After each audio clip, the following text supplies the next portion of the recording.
Welcome to PainMD.tv.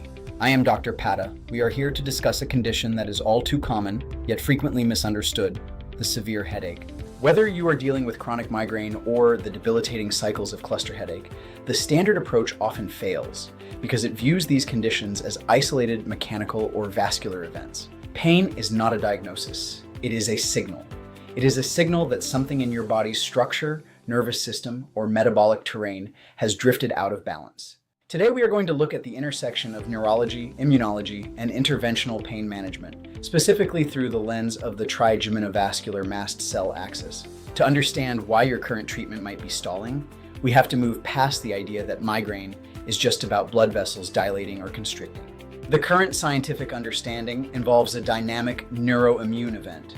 The intracranial dura mater is densely populated by resident mast cells, which sit in close proximity to meningeal nociceptors. When these mast cells degranulate, they release a cocktail of histamine, tryptase, prostaglandins, and cytokines. This inflammatory soup directly lowers the threshold for nociceptor activation, contributing to central sensitization.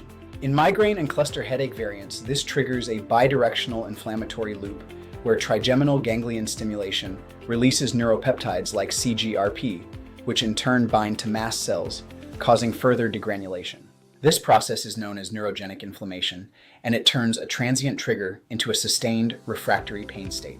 Before we talk about intervention, we must ensure the diagnosis is correct. We often see patients who believe they have chronic migraine, but their primary pain generator is actually the occipital nerves. This is occipital neuralgia. The pain here is typically sharp, stabbing, or electric, located at the back of the head and radiating forward. We use a diagnostic occipital nerve block to differentiate this from a classic migraine. By injecting a local anesthetic around the greater and lesser occipital nerves, we can effectively mute the signal. If the pain resolves, we have identified the peripheral nerve as the primary generator.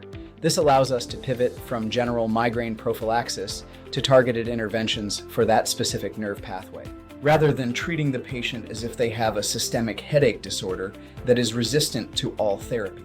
When we move into the pain center, we utilize specific interventions to break the pain cycle. The sphenopalatine ganglion, or SPG, is a major collection of neurons associated with the trigeminal nerve.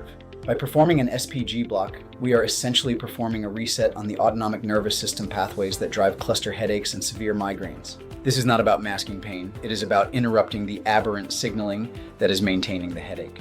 Then there is Botox. While many think of this solely for aesthetics, in the context of chronic migraine, it serves as a powerful neuromodulator.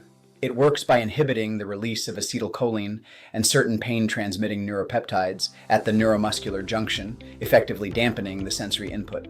Effectively dampening the sensory input that can keep the trigeminal system in an overactive state. It is a tool for stabilization. A common question we receive involves the new CGRP monoclonal antibodies. These medications represent a technical advancement because they suppress a specific mediator of the pain signal. However, they are a downstream intervention. If your dural mast cells remain unstable due to systemic issues like gut dysbiosis, metabolic syndrome, or environmental triggers, they will continue to produce inflammatory mediators. The CGRP inhibitor might mute one signal in a cacophony of inflammation, but if the upstream mast cell system is still drifting out of balance, the pain will persist. This is why so many patients describe these therapies as partially effective, or effective only for a short time.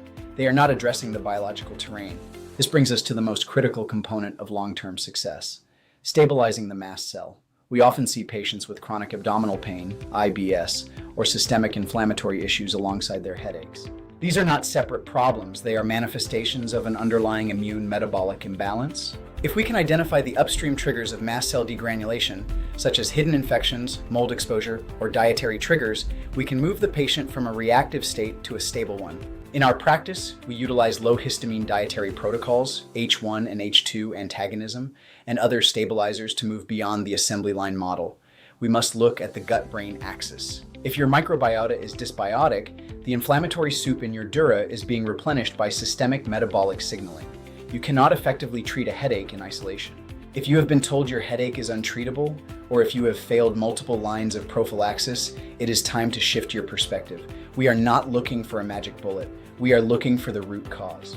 Whether that involves using an SPG block to interrupt a cluster cycle, Botox to dampen trigeminal input, or histamine modulation to quiet the systemic immune response, our goal is to restore homeostasis. We practice medicine that is physician-led, data-driven, and outcome-focused. We do not perform procedures simply because they are on a menu. We intervene to fix the underlying terrain. If this information has helped clarify why your pain persists, or if you are interested in an investigative approach to headache management, visit us at painmd.tv. We invite you to comment below with your questions and subscribe to stay updated on our clinical approach to pain as a signal. We will continue to explore the intersection of metabolic health and interventional pain management. Until next time, be well.